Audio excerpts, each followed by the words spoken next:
দর্শক এই মুহূর্তে রংপুরের কালেক্টরেট ঈদগাহ মাঠে আছেন সহকর্মী মাহবুব সৈকত। আমরা সরাসরি যুক্ত হচ্ছি তার সাথে। মাহবুব, আপনি নিশ্চয়ই শুনছেন আমাকে। তো সমাবেশের সার্বিক পরিস্থিতি আপনি কেমন দেখছেন সেখানে আমাদের জানাবেন।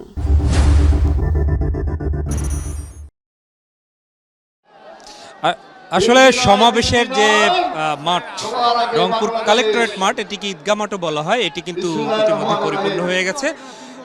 যদিও এই মুহূর্তে তারেক রহমান এখন পর্যন্ত স্টেজে আসেননি, উনি রংপুরের পথে।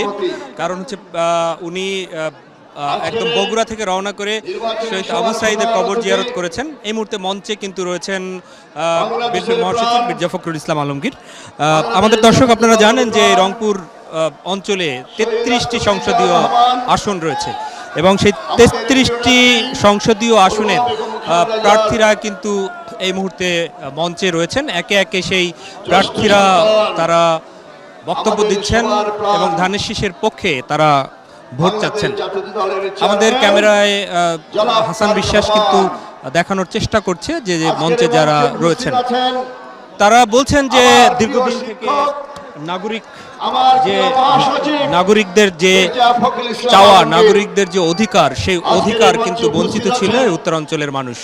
আপনারা জানেন যে এই উত্তরাঞ্চলের মানুষকে যদিও মঙ্গাপ্রীত এলাকা বলা হয়, এজন্য গণতান্ত্রিক সরকারের কাছে এই অঞ্চলের মানুষের কিন্তু অনেক চাওয়া পাওয়া। কারণ হচ্ছে যে তারা আস্থা রাখতে চায়, এখানে যারা উপস্থিত বিএনপির কাছে আস্থা রাখতে চায়। আমরা একটু কথা বলবো এখানে যারা উপস্থিত রয়েছেন। আপনি কোথা থেকে এসেছেন? আমি লালমাট থেকে এসেছি। আপনাদের এই সমাবেশে যে এসেছেন, তারেক রহমান কে দেখতে তো অবশ্যই, কিন্তু তার কাছ থেকে কোন ধরনের বক্তব্য শুনতে চান? আশা করি আগামী দিনের নতুন রাষ্ট্র তৈরি, যাতে জনগণের উন্নয়ন হয়, দেশের উন্নয়ন হয়। সেই উন্নয়ন রংপুরের জন্য কোন ধরনের পদক্ষেপ? বাংলাদেশের উন্নয়ন চাই, তৎসঙ্গে আমরা তিস্তা মহাপরিকল্পনা বাস্তবায়ন চাই। এটি তো এর আগের সরকাররাও বলেছে, কতটুকু সুযোগ সুবিধা দিয়েছিল? বিগত সরকার আমরা কোনো উন্নয়ন পাই নাই, কোনো সুযোগ সুবিধা পাই নাই, কোনো সুযোগ সুবিধা পাই নাই। আসলে শুনতে পেলেন, আমরা ধিক্কার করি ওই সরকারকে, আমরা বিগত সরকারকে ধিক্কার করি।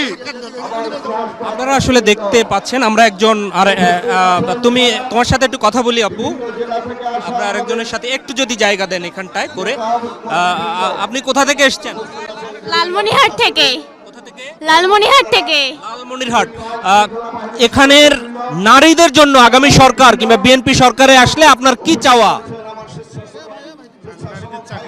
অথবা এই অঞ্চলের মানুষের জন্য কি চান তারেক রহমান অথবা আগামী সরকারের কাছে আপনার কি চাওয়া?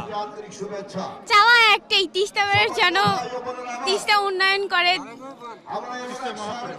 তিস্তা মহাপরিকল্পনা করে। এই জন্য আসলে তিস্তা ব্যারেজ এই অঞ্চলের মানুষের জন্য অনেক চাওয়া। আপনি কোথা থেকে এসেছেন? আমি এসেছি হারাগাছ রংপুর কাউনিয়া পীরগাছা 4 থেকে তারেক রহমানকে দেখার জন্য। জি, তারেক রহমানকে অনেক ভালোবাসি, অনেক পর আসি দেখলাম। আমাদের আসার এখানে উদ্দেশ্য হইল তারেক রহমান আমাদের জন্য, বাংলাদেশের গরিব দুঃখী মানুষের জন্য পাশে থাকে।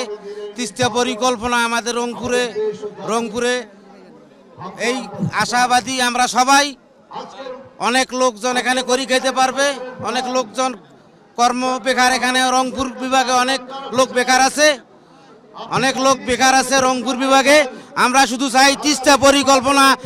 তারেক রহমানের কাছে আমাদের একটাই দাবি, তিস্তা পরিকল্পনার কাজটা যেন আমাদের তিনি সরকারি ক্ষমতায় বিশাল আসলে উনি যেন আমার কাজটা করে দেয়।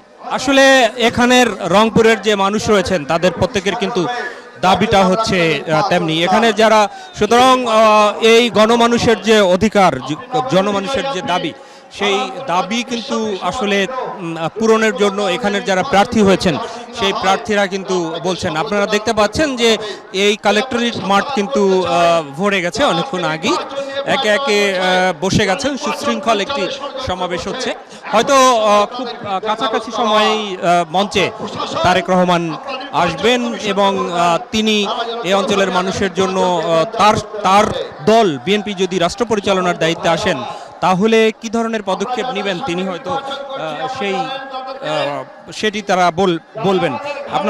আপনারা দেখতে পাচ্ছেন যে পুরো মাঠ কানায় কানায় পরিপূর্ণ, এবং সেখানে আপনারা বিএনপির যে দলীয় প্রতীক সেগুলো নিয়ে এসছেন। দেখতে পাচ্ছেন বিএনপির যে প্রতীক ধানের শীষ, সেই শীষ নিয়ে এসেছেন। আমরা এরকম একজন কথা বলবো। আসেন, আপনি সামনে আসেন। আপনি বিএনপি করেন, কি চান? তারেক রহমানের কাছে কি চাচ্ছেন? আমি তারেক জিয়ার কাছে চাচ্ছি এটাই যে ইনশাআল্লাহ আপনি সরকার হবেন, আপনি বিপুল ভোটে সরকার হবেন। আমি চাচ্ছি এটাই, এই দেশের যত উন্নয়ন করা রাস্তাঘাট, খাল বিল, স্কুল, মাদ্রাসা, মন্দির, এগুলা যেন উনি ঠিক মতন করে দেয়। অনেক ধন্যবাদ। আমরা আরেকজন কিশোরের সাথে কথা বলবো। তুমি কেন এসেছো? আমি তারেক রহমানকে দেখতে এসেছি, কিন্তু উনি এখনো উপস্থিত হতে পারেননি। উপস্থিত হলে আমি তাকে একবার হলেও দেখতে চাই। অনেক ধন্যবাদ। আপনাদের তারেক রহমানের কাছে কি চাওয়া? আগামীর যে ভোটের পাশাপাশি 2টি ভোট তো আছে, সেই গণভোট নিয়ে আপনাদের চিন্তা কি? আসলে প্রধান মূল চাওয়া আমাদের তিস্তা মহাপরিকল্পনা বাস্তবায়নের যে তিস্তা এটি আমরা শুনেছি।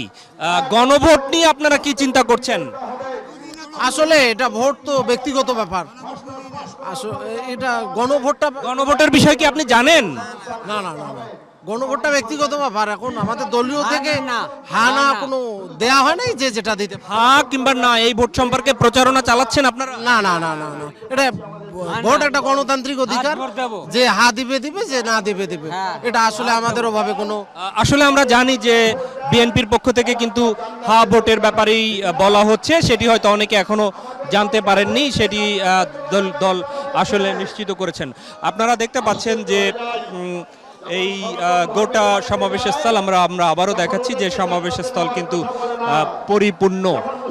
একে একে সেই সমাবেশ স্থলের জনতাকে সামনে নিয়ে কথা বলছে বিএনপির প্রার্থীরা। এই অঞ্চলে বরাবর এর আগে যারা ছিলেন, এর আগের যে বিএনপির অনেক নেতা বক্তব্যে বলেছেন যে এই অঞ্চলে এর আগে একটা সময় জাতীয় পার্টির প্রভাব ছিল, লাঙ্গলের প্রভাব ছিল, কিন্তু সেই লাঙ্গলের প্রভাব থাকলেও তারপরে কিন্তু তাদের সেই আশা আকাঙ্ক্ষা লাঙ্গল সরকার থাকা অবস্থায় বা পরবর্তীতে সেটা পূরণ করতে পারেনি। এরপর আওয়ামী লীগের অনেক এমপি ছিল যারা কিন্তু তাদের সেই এই অঞ্চলের, এই উত্তর অঞ্চলের জনগণের, যে মঙ্গাপ্রীত অঞ্চলের মানুষের ভাগ্য উন্নয়নের যে পদক্ষেপ, সেই পদক্ষেপ কিন্তু নিতে পারেনি বলে তাদের এখানের যে অভিযোগ। সুতরাং সবাই এখানে আপনারা দেখতে পাচ্ছেন দূর দূরান্ত থেকে। আমি আগেই বলেছি যে 33টি আসন রয়েছে, এই 33টি আসনের যে প্রার্থীরা, সেই প্রার্থীরা এসেছেন এবং রংপুর মহানগরী সহ আশেপাশে পার্শ্ববর্তী এলাকার কিন্তু যে নেতা কর্মী, উৎসুক জনতা, সেই উৎসুক জনতাও কিন্তু এখানে রয়েছেন। আমরা এই জনতার কাছ থেকে মোটামুটি কিন্তু তাদের দাবি বেশ কয়েকটি। একটি হচ্ছে যে তিস্তা মহাপরিকল্পনা প্রণয়ন, বেকারত্বের সমস্যা করা, কলকারখানা স্থাপন, নারীদের যে স্বাবলম্বী করতে পদক্ষেপ, সেটি তারা বলছেন যে যেন নিরাপদ বাংলাদেশ গড়তে, যেন বিএনপি রাষ্ট্র পরিচালনার দায়িত্ব পেলে সেই নিরাপদ বাংলাদেশ গড়তে তারা যেন পদক্ষেপ নেন। এই মোটামুটি হচ্ছে তাদের এখানকার যারা রয়েছেন প্রত্যেক মানুষের এখানের প্রত্যাশা। আমরা আমরা হয়তো কিছুক্ষণের মধ্যে, যদিও সন্ধ্যার আগে এখান থেকে এই তারেক রহমানের এসে পৌঁছানোর কথা, আমরা হয়তো প্রত্যাশা করছি যে কিছুক্ষণের মধ্যেই তারেক রহমান মঞ্চে আসবেন। তারপরে ততক্ষণে হয়তো সব নেতার বক্তব্য শেষ হয়ে যাবে এবং আমরা হয়তো পরবর্তী সংবাদে আমরা আমাদের দর্শকদের জন্য আরো বিস্তারিত তুলে ধরতে পারবো। আমরা ফিরে যাচ্ছি আবার স্টুডিওতে।